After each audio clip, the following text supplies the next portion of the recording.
আমি শামীম। আমি পৃথিবীর সব থেকে রোমান্টিক জায়গাগুলোতে সেখানে কিভাবে লড়াই করে টিকে থাকতে হয় সেটা দেখাবো আজকে আপনার। আমাকে এমন সব পাকনামি করতে হয় যা কোনো বড় বড় ডিসকভারি চ্যানেলের লোকেরাও পারবে না। এটা এমন একটা জায়গা যেখানে গরমের 14 গোষ্ঠী রয়েছে। এখানে লড়াই করে টিকে থাকতে হবে কিভাবে। এরকম গরম আবহাওয়ার দেশ পৃথিবীতে আর কোথাও নেই যেখানে বেঁচে থাকা আর ফাইজলামি করা এক। এখানে টিকে থাকতে হলে বহুত অভিজ্ঞতার প্রয়োজন হয়। আপনার দক্ষতা অভিজ্ঞতা দুটোই যদি না থাকে তাহলে আপনি এখানেই মারা যাবেন। আমিও আজকে আপনাদের দেখাবো এখানে কিভাবে ডিসকভারি চ্যানেলের লোকেদের মতো কিভাবে আপনি বিপদ থেকে বেরিয়ে আসবেন। আমি এখন প্যারাশুটের মাধ্যমে উড়ে এসেছি আর এখন যেখানে পৌঁছেছি এটা খুব ভয়ঙ্কর জায়গা। আপনাদের দেখাবো এই হচ্ছে পৃথিবীর সব থেকে ভয়ঙ্কর জায়গা যেখানে যেতে হলে ভিসা পাসপোর্ট কিছুই প্রয়োজন হয় না, কিন্তু এখানে যেতে হলে পাকনামির খুব ক্যানিং দিয়ে যেতে হবে, তা না হলে আপনি ওখানেই শেষ হয়ে যাবেন। এখানে গরমের তীব্রতা এত বেশি যে এখানে হেলিকপ্টারকে ল্যান্ড করানো অসম্ভব, কারণ এখানে বিপদ ঘটতে পারে। এই অতি গরমে বিমানের ভিতরে থাকা সয়াবিন তেলে আগুন লেগে যাওয়ার ভয় রয়েছে, তাই পাইলট হেলিকপ্টারকে এখানে ল্যান্ড করাবে না। এখন আমাকে বান্দরের মতো ঝুলে ঝুলে নামতে হবে, আর এই এলাকাটা এমন হলে ল্যান্ড করানো যেত।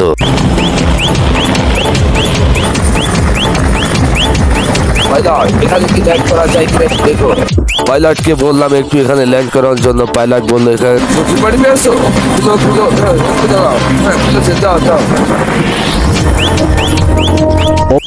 অবশেষে আমি হেলিকপ্টারকে ল্যান্ডিং করলাম।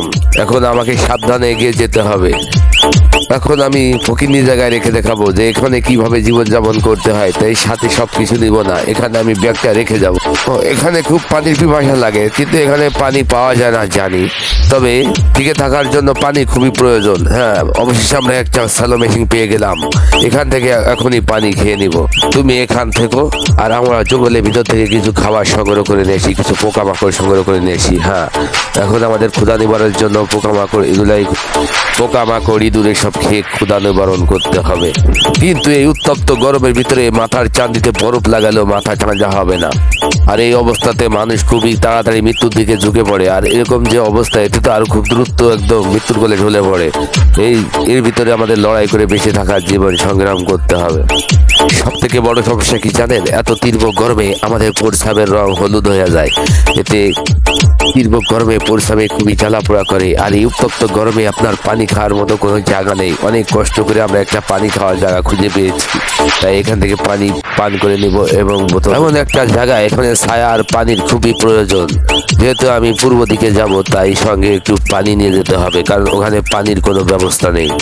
বাহ, বিশাল গরম। চলো আমরা বরং ওদিকে একটু এগিয়ে যাই। এদিকে দুটি পাহাড় রয়েছে, বিশাল বড় পাহাড়। একটা হলো ভারতের ভিতরে আর একটা বাংলাদেশের ভিতরে, তবে আমরা যেটা চলছে এটা এখন ভারতের দিকে।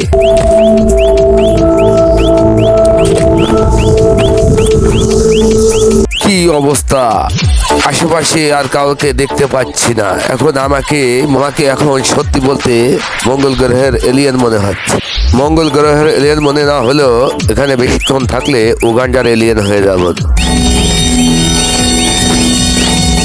এই হচ্ছে এই জায়গার আসল রূপ। দূর থেকে দেখলে মনে হবে ভালো একটা জায়গা।